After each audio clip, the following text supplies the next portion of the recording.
Hello everyone, hope you are doing great. तो किसी बच्चे का मेरे को मैसेज आया था कि मैम मैं बीडीएस लूँ या बीएमएस लूँ और इसके प्रोस्पेक्ट्स क्या हैं 2026 में। अगर मैं लेता हूँ एडमिशन तो जब मैं पास आउट होके आऊँगा तो तब मैं क्या कर सकता हूँ।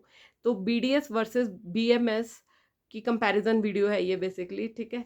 तो आई होप मैं आपको ग्राउंड रियलिटी अच्छे से कवर करके बता पाऊँ ताकि आपको डिसीजन लेने में थोड़ा सा ईजी हो, ठीक है। तो हैविंग साइड दैट, देखो बीडीएस 5 ईयर्स का कोर्स है, बीएमएस 5.5 ईयर्स का कोर्स है, राइट। बीडीएस में भी सैचुरेशन है। अगर बीडीएस की बात करें तो बीडीएस में क्या है कि जो गवर्नमेंट जॉब्स है ना, ये काफ़ी लिमिटेड है। ये आप सबको पता है, बोलेंगे इसमें कि नई बात क्या है, लेकिन जब मैं इसकी बीएमएस के साथ कंपैरिजन करूंगी तो बीएमएस में जॉब अपॉर्चुनिटीज थोड़ी सी ज़्यादा है, ठीक है। उसमें क्या है, आपके पास एनएचएम के थ्रू भी रिक्रूटमेंट्स होती हैं।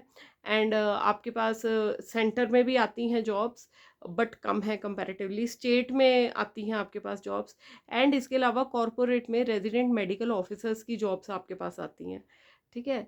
तो ये तो मतलब आती रहती है, जो भी रेजिडेंट मेडिकल ऑफिसर्स का काम है तो वो ज़्यादातर बीएमएस लोग ही करते हैं कॉरपोरेट हॉस्पिटल्स में, क्योंकि एमबीबीएस वालों को उनको स्लाइटली हायर सैलरी देनी पड़ती है, तो वहाँ पे कई जगह वो लोग बीएमएस प्रेफर करते हैं।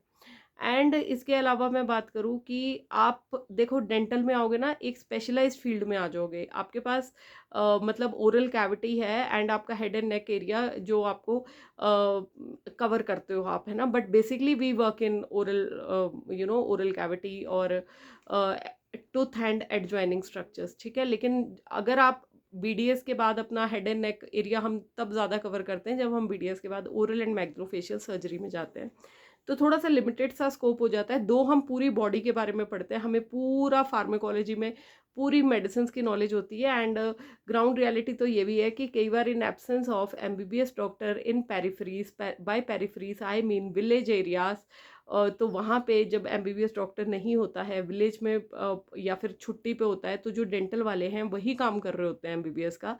लाइक वी प्रेस्क्राइब मेडिसिन की, हाँ भाई अगर आपको रेस्पिरेटरी ट्रैक इन्फेक्शन है, ईयर इन्फेक्शन है, या फिर आपका फीवर है, जो आपके, क्योंकि बेसिक एंटीबायोटिक्स हम लोगों ने पढ़े होते हैं। एंड नॉर्मल जो ट्रीटमेंट रहता है उसके बारे में हमें नॉर्मली पता होता है, बिकॉज सर्जरी आपके मेडिसिन की हमारे प्रैक्टिकल्स लगते हैं एंड हम पेशेंट हमने देखा होता है।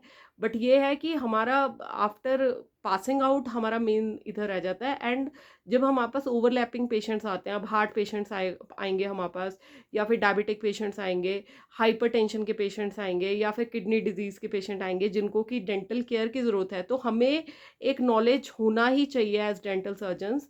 और हमें होता भी है कि हमें यार कौन सी मेडिसिन का कैसा इंटरेक्शन चल रहा होता है किसी के साथ, या फिर हमें किसी की कोई ऑलरेडी एंटी प्लेटलेट्स पे, तो हमें उसकी रोकनी है दवाई बाय टॉकिंग विद हिज और हर कार्डियोलॉजिस्ट। तो ये चीज़ें हैं।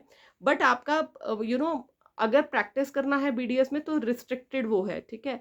तो ये है एक। बाकी बीएमएस में ये है कि आप वाइडर प्रोस्पेक्ट है आपके पास प्रैक्टिस करने का, पूरी बॉडी के बारे में पढ़ रहे हो, तो वहाँ पे अच्छे से आप यू कैन प्रिस्क्राइब, है ना, वो वाली फुल डॉक्टर वाली फीलिंग ले सकते हो। तो डेंटिस्ट्री इज लाइक एक स्पेशलाइज, आप एक स्पेशलाइज डॉक्टर बन जाते हो, ठीक है, जस्ट आफ्टर 5 ईयर्स। बस आपको ये क्लिनिकल नॉलेज, सर्जिकल नॉलेज होना चाहिए, आपका हैंड क्लीन होना चाहिए, आपको प्रैक्टिस होनी चाहिए प्रोसीजर्स करने की। तो ये चीज़ें हैं, ठीक है। कॉस्ट फैक्टर की बात करती हूँ, प्राइवेट क्लिनिक सेटअप। अगर बीडीएस के बाद प्राइवेट क्लिनिक सेटअप कर रहा है, तो अभी की मैं बात करूँ, अब इंस्ट्रूमेंट्स के रेट बढ़ गए हैं, या फिर बेसिक भी सेटअप करना है, तो मिनिमम सेटअप की कीमत आपकी अराउंड अगर अच्छा डिसेंट करना है आपने, अराउंड 5 लाख तक आ जाएगी मैक्सिमम। अगर डिसेंट, मैं मतलब मिडिल क्लास का एक वो करूँ कि जिसमें आपको सारा कुछ आप अच्छा करना चाहते हो, अगर आप बिल्कुल नॉमिनल सा जैसे कि गांव में होता है वैसा करना चाहते हो, तो अराउंड 3 लाख के आसपास आपका आर्मेंटेरियम आ जाता है। उसके बाद तो अब जितना ज़्यादा अच्छा करना है, 10 लाख में आप और चीज़ें रख सकते हो, है ना, एड ऑन्स कर सकते हो, ठीक है। बीएमएस में क्या है, बहुत ही ईजी। आप एक सिंपल सा, आपको एक रूम चाहिए, उसमें आपको एक अपने लिए चेयर टेबल चाहिए, आपको स्फिग्मो मैनोमीटर चाहिए, थर्मामीटर चाहिए, एंड है ना, सिंपल सी चीज़ें चाहिए आपको, ठीक है। इवन आप एक आईवी सेट वगैरह आप थोड़ा बहुत रख सकते हो। एक आप सिटिंग अरेंजमेंट बना सकते हो, बेड छोटा सा, कि अगर आपको कोई पेशेंट को ड्रिप वगैरह लगानी है। ये मैं तो मतलब कंपैरेटिवली बीडीएस के कंपैरिजन में यहाँ आपका 40,000 में एक आराम सा मतलब क्लिनिक सेटअप आप कर सकते हो, ठीक है। 40,000 भी मैंने थोड़ा ज़्यादा बोल दिया है। तो ये चीज़ें हैं।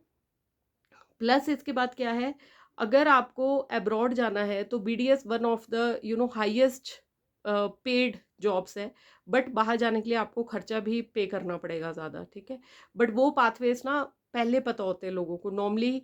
जैसे हमारे बैचमेट्स जो पंजाब के थे वो तो मैक्सिमम बाहर ही गए हैं हमारे, है ना, उनको तो पहले से माइंड सेट में क्लियर होता है कि भैया असी बाहर जाना है ना, visa IELTS and all that. उसके ऊपर एक और डिटेल्ड वीडियो बनानी पड़ेगी मुझे, किसी को चाहिए होगी तो बता देना। एंड बीएमएस में अगर आपको ऑल्टरनेटिव मेडिसिन के अंडर अगर आपको वहाँ प्रैक्टिस करनी है तो वो आप प्रैक्टिस कर सकते हो, लेकिन उसके लिए भी थोड़ा सा पाथवेज होता है और वो इतना ज़्यादा कॉस्टली पाथवे नहीं होता है। एंड आजकल जिस हिसाब से लोगों का रुझान बढ़ रहा है बीएमएस की तरफ, तो उसको देखो, अपॉर्चुनिटी तो आपके पास होती है, उसको कैसे पैसे में कन्वर्ट करना है वो आपको आना चाहिए।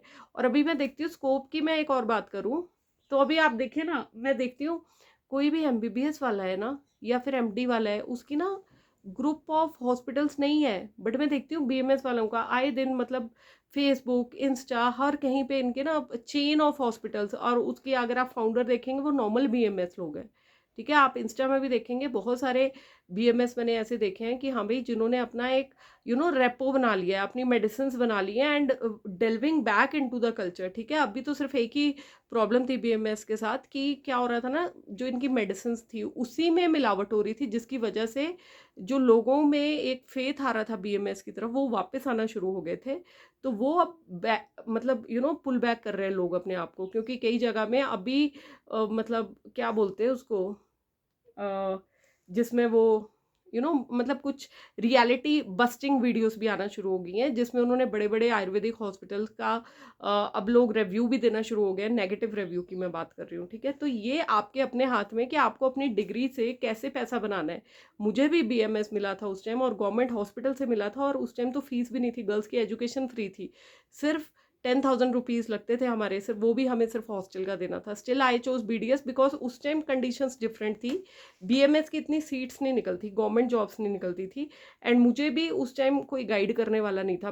बट अभी मैं सोचती हूँ अगर मैंने उस टाइम बीएमएस भी किया होता तो मैं शायद बीएमएस में भी बेस्ट करती, क्योंकि हमें अपना दिमाग का यूज़ करना है कि हमें, अब अगर मेरे दिमाग में आ रहा है कि हाँ यार मैं आप लोगों के सामने कि अपने स्ट्रगल से वीडियोस बनाऊँ या फिर कुछ करूँ, तो देखो है तो सारा दिमाग ना।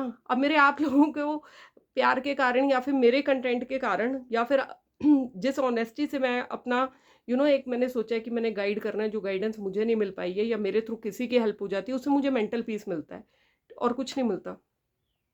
बट उसी को 11,000 लोग अगर मेरे सब्सक्राइबर हैं, अभी 12,000 होने वाले हैं, तो कहीं ना कहीं तो ऑनेस्टी है ना, लोगों को ऑनेस्टी अच्छी लगती है। अगर आप बीएमएस में भी जाते हो आप ऑनेस्टी से काम करो यार, आप अपना उन चीज़ों को, मैं देखती हूँ लोग आजकल इतना ज़्यादा यूटिलाइज कर रहे हैं सॉरी, तो वो सब आपके अंदर हैं चीज़ें, है ना, आपको कैसे उस चीज़ को यूटिलाइज करना है, how to gain maximum out of what you have. So that is potential, inherent potential in every individual. But if we look at only dark side of the things, then we'll never succeed in life. Whether it be BDS, whether it be BMS, whether it be MBBS, whether it be BHMS. Sorry. तो basic crux इस पूरी video का क्या है, 8 minute की video हो गई है। क्रक्स ये है कि जिस भी फील्ड को चूज करो थोड़ा सा पैशन के साथ चूज करो, और एक बार जब चूज कर लिया है उसमें बेस्ट दो अपना। रोने से कुछ नहीं होना है, किसी ने नहीं आना है आपके आंसू पहुंचने, हमें खुद अपना रास्ता बनाना पड़ेगा। बट ये ज़रूर है कि ऐसी प्रैक्टिकल अगर आप वीडियोस देखते हो जिसमें आपको ऑलरेडी पहले से नॉलेज है, तो वो रास्ता चूज करना थोड़ा सा ईजी हो जाता है। आपको पहले से पता होता है कि आपको किस व्हीकल में जाओगे आप उस रास्ते से, कि आपको सक्सेसफुली आप अपने मंजिल तक पहुंच पाओगे। So that is all for today. I hope किसी को कुछ सीखने को मिला हो and it helps you out. And बाकी भगवान सबका भला करे। हर हर महादेव, जय Shri Ram. Good luck everyone.